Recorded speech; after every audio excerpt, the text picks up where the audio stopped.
কবরের প্রথম রাত কেমন হবে তা আমাদের প্রত্যেকটি মুসলমানের জানা উচিত। মানুষ মারা যাবার পর সর্বপ্রথম সে শুনতে পায় ইন্না লিল্লাহি ওয়া ইন্না ইলাইহির রাজিউন। তখন সে মনে করে এটি একটি দুঃস্বপ্ন, সে মরেনি, সে এখনো জীবিত রয়েছে।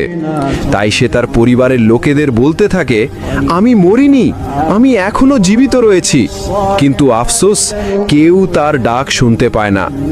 তারপর যখন তাকে কবর দেওয়া হয় এবং সবাই তাকে একা ফেলে চলে আসে, তখন মহান আল্লাহ তাআলা তার দেহে পুনরায় আত্মা ফিরিয়ে দেন।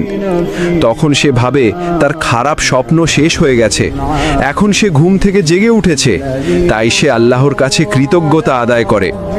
তারপর সে তার শরীর স্পর্শ করতে থাকে এবং বলতে থাকে, আমি তো আমার বিছানায় শুয়েছিলাম, এটা কোন জায়গা, আমি এখন কোথায়, এখানে এত অন্ধকার কেন, এখানে এত ময়লা মাটির গন্ধ কেন, আর আমার জামা কাপড় কোথায়, আমি সাদা কাপড়ে মোড়ানো কেন।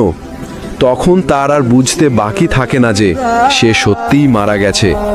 তারপরই শুরু হয় তার কবরের প্রথম রাত।